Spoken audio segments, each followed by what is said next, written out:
아, 오랜만에 인사드리겠습니다. 시선 파트너즈 이세현입니다. 코로나19 바이러스가 터지고 나서 기업들이 비즈니스 본질에 대한 고민들이 굉장히 많아지신 것 같습니다. 그래서 열심히 기술 개발도 하고 노하우도 쌓고 남들한테 정말 때 부끄럽지 않게 성실하게 살았는데 이상하게 왜 돈이 안 벌릴까 안 모일까 이런 고민들을 하는 우리 소기업, 중소기업들의 입장을 누구보다 잘 알고 있기 때문에 그분들에게 아주 사소한 그렇지만 중요한 조언을 좀 하고 싶어서 영상을 찍게 됐습니다.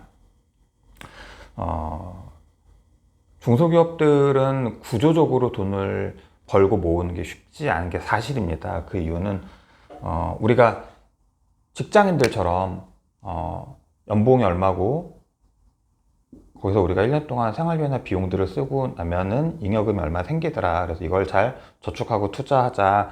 이런 식의 발상으로 기업들은 접근하시면 답이 안 나온다라는 걸 먼저 이해하셨으면 해서 영상을 좀 짧게 찍으려고 합니다.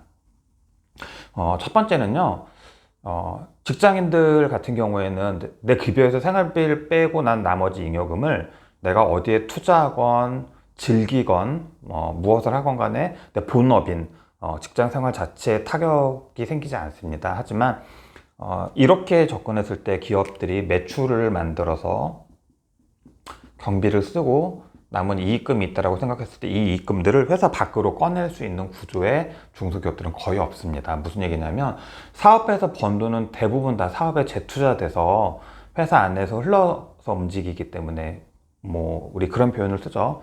유동성 기업의 자금은 기업의 혈액과 같다라는 말을 쓰는 것처럼 기업이 번 돈 대부분은 기업 내에서 혈액처럼 다시 다 이렇게 요소요소에 군데군데 다 흘러 들어가서 쓰임을 갖기 때문에 회계 장부상으로는 돈을 번 걸로 처리되지만 실제로는 그 돈이 현금화돼서 내 주머니로 우리 혹은 생활비 통장으로 돈을 인출할 수 있는 여지는 생각보다 많지 않은 게 현실입니다. 회계적으로 한번 일전에도 제가 설명을 드린 적이 있는데요. 우리 한번 간단하게 다시 한번 논거를 펼쳐보도록 하겠습니다.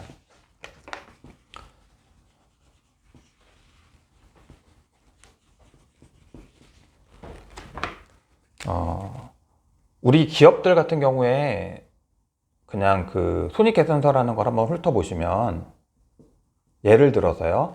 매출이 10억이고 우리 경비가 9억이어서 순이익이 1억 남는 기업입니다. 마진이 한 10% 정도 남는 기업이라고 가정을 해보죠. 이 기업의 재무 상태표를 한번 보면요. 기업은 자산을 가지고 있고 부채를 가지고 있고 자본금을 가지고 있습니다. 이 잉여금은 이 자본금으로 자본 총계라는 계정으로 들어가기 때문에 이익이 늘면은 자산 총계가 늘어나는 구조를 가지고는 있지만 실제로 우리 기업들이 거래 관행상 혹은 거래의 효율을 높이기 위해서 물건을 사올 때는 넉넉하게 사오고 물건을 팔 때는 또 재고를 일정 부분은 남기는 현상을 가질 수밖에 없고요. 두 번째는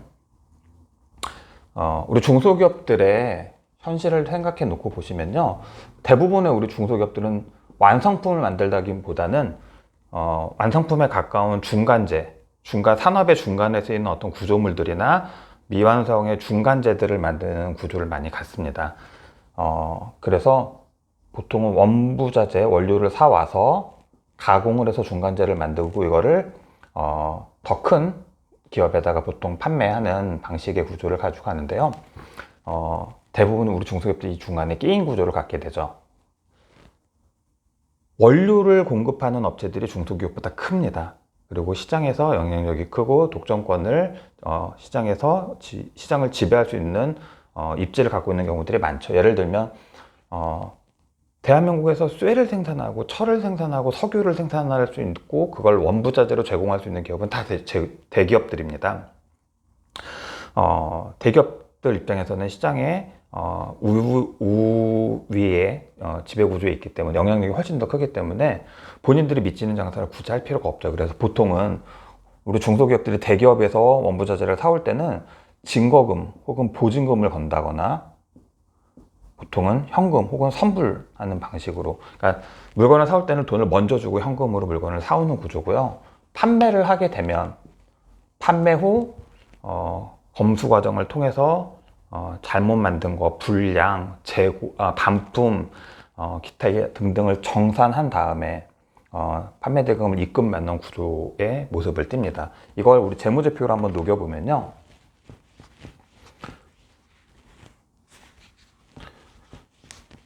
대부분의 기업들이 사온 물건 중에 일부를 재고, 원료 재고를 가지고 있을 수도 있고요.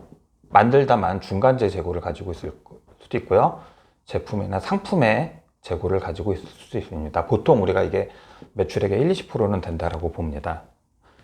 매출 채권이라는 것을 갖고 있습니다. 이건 무엇이냐면 우리가 팔았지만 아직 정산받지 못한 돈을 매출 채권이라고 합니다. 보통 우리가 자기 매출의 1-20%는 매출 채권으로 보유하고 있는데 그걸 보통은 정상이라고 봅니다. 간혹 가다가 우리가 외상으로 물건을 사올 때도 있습니다. 매입 채무라고도 하는데요. 우리가 통상 물건을 사오면서 돈을 덜 주거나 나중에 주기로 한 돈들이 있을 수 있는데, 솔직히 우리 중소기업은 아까 보여드렸던 것처럼 원부자재를 우리 중소기업에 공급하는 업체들이 더 힘이 세고 우위에 있는 대기업인 경우가 많아서 이 규모가 적은 수밖에 없는 구조죠. 그래서 지금 이 논리로 놓고 보시면 마진이 10% 남아도 팔지 못한 재고를 20% 들고 있고, 판매했지만 아직 못 받은 돈을 20% 갖고 있다라고 하면 회계상으로는 수익이 났지만 현금 흐름 캐시플로우만 놓고 보면은 연 매출액의 뭐 10%만 잡고요. 이거 한 5%만 잡아도 20%에서 5%면 15%죠. 그러니까 10% 벌었지만 15%가 쟁여있는 돈이라고 보시면 현금 흐름은 마이너스 5%죠. 즉 사업을 하면 할수록 이 구조다라고 하면 묶여있는 돈이 매년 5%씩 쌓이는 거죠. 매출액에. 이런 구조 하에서 급격하게 매출이 일어난다라고 하면, 그래서 매출이 10억이 아니라 50억, 100억이 된다라고 하면 이 매출액의 5에서 10% 쟁이는 돈의 비중이 훨씬 더 묶이는 돈의 비중이 금액이 절대적으로 더 커지기 때문에 기업들이 저희도 쇼핑몰을 많이 고객사로 가지고 있는데요. 집에서 그냥 자택에서 소액으로 소규모로 시작하시다가 그래서 연매출 1, 2억 해서 집에서 택배 붙여서 이렇게 배송하는 막 이렇게 아주 작은 규모의 쇼핑몰들이 마케팅이 빵 터져서 갑자기 매출이 100억, 200억 되면요. 형식적으로는 돈을 버는데요. 실질적으로는 집, 땅 다 팔아서 회사의 운영자금으로 투입해야만 회사가 운영되는 형태를 많이 보게 됩니다. 그래서 기업을 하시는 분들, 또 기업을 대상으로 컨설팅을 하시고자 하는 컨설턴트도 마찬가지인데요. 우리 중소기업을 만납니다. 내가 중소기업입니다. 봤더니 나는 완제품을 만드는 경우가 아니라 중간재를 만들고요. 사이에서 원부자재, 납품처 사이에 낀 구조다라고 하면 만약에 100% 주문 생산이어서 재고가 없을 수 있는 구조가 아니다라고 하면, 결제 이길 현금으로 결제를 다 받는 구조가 아니다라고 하면, 아주 획기적인 마진 구조를 갖지 않는 한 현금 흐름상으로는 순이익이 세무적으로 회계적으로는 날 수 있지만 현금 흐름의 구조에서는 돈이 생기는 게 아니라 더 묶이거나 투입돼야 되는 구조가 될 수 있어서, 이런 상황에서 갑자기 결제가 지연된다거나 매출이 줄어든다거나 하면 기업들이 아주 심각한 재무적 위기를 겪을 수 있다는 말씀을 드립니다. 기업들은 절대로 매출과 마진율을 가지고 돈을 버는, 우리 소위 말하는 직장인들이 연봉을 받아서 생활비와 기타 등등 경비를 쓰고 남은 돈을 저축하는 개념으로 기업도 접근하시면 논리적이지 않을 수 있다는 인식을 좀 해주시면 좋을 것 같고요. 사업하시는 분들도 가끔 우리 회사 마진 20%야 20%야 이렇게 말씀은 하시는데, 손익구조상 마진은 남는 것 같지만 현금이 모이지 않거나 내 주머니에, 내 통장에 돈이 없는 구조에 대해서 내가 잘못하고 있는 게 아니라 중소기업에 끼인 구조에 중간재를 생산하는 기업 혹은 유통하는 기업의 구조적인 문제라는 것을 좀 인식하시면 좋을 것 같습니다. 그러면 중소기업들 어떻게 돈을 버느냐, 어떻게 생존 전략을 짜야 하느냐, 어떤 재무 전략을 세워야 하느냐는 다음번 영상으로 인사드리도록 하겠습니다. 시선 파트너즈의 이세연이었습니다. 감사합니다.